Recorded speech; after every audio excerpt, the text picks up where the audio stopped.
Hello, you're here with Legacy Flat Roofing and Sheet Metal.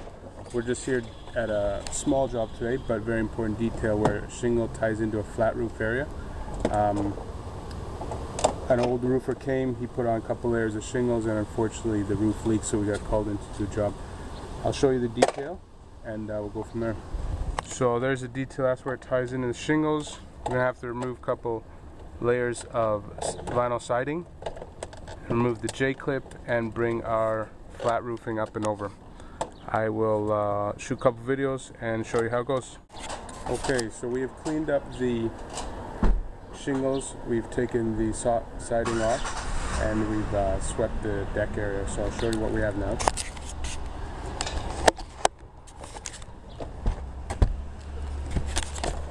Okay, so you can see the small area we're working with, but the client has had water problems there from day one, and the problem is that metal pan is sloped back towards the home. So we're going to try to bring the slope and create it back towards the outside where the east trough is. So we've taken the shingles off and we've cleaned up nice. Now we're going to start putting base, and we're also taking off the siding. So start putting base, taper it back, and roof it in. Okay, we have completed the installation of the base sheet, ice and water shield. We've adhered it down to the wood decking. We have brought it underneath what will go back as the vinyl siding, and we've also brought the ice and water shield up and behind the metal flashing in the back. So here you go.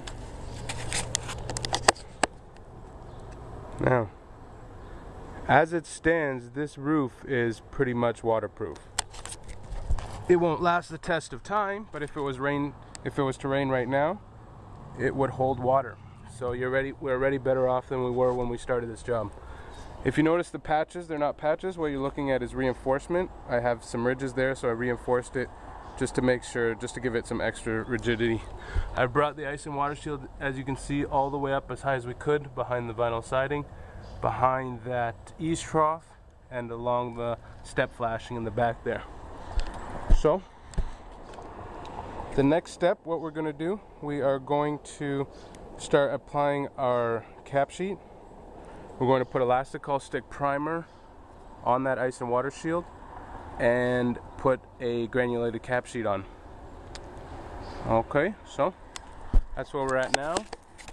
I will bring back the video once we get the cap sheet installed. Okay, so we've installed the cap sheet now, and we've caulked the ridges of the cap sheet as well as the ice and water shield. So I'll show you what it looks like now.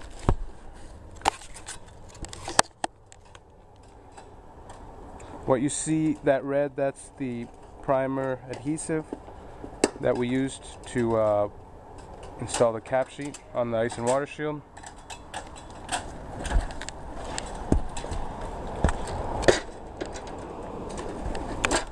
As an extra layer of protection, we put caulking at the top of the ice and water shield and the top of the cap sheet. You also see some ring nails we installed just to hold it up. Flashing's gone in, up and underneath the east trough. Now all we're going to do is reinstall the vinyl siding, install some ridge cap, just shingles here along the edge as an extra layer of protection, and the job is done. Okay, final shoot here. The job's done. We've installed the cap sheet, put the vinyl siding back on, put a ridge cap along with the shingles tied into the flat roof mod bit membrane, and basically we've done some caulking just to make it a bit more watertight. So there we go. We have a nice flashing details along the edge.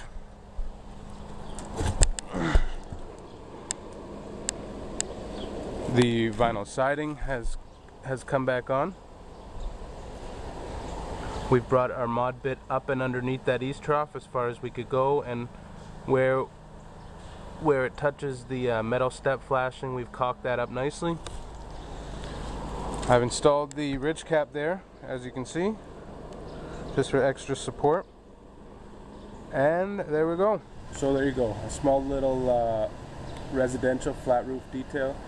For sometimes that could be a big problem. Just the small little details that count. So there you go. Hopefully you guys learned something, and have a great day. Thanks.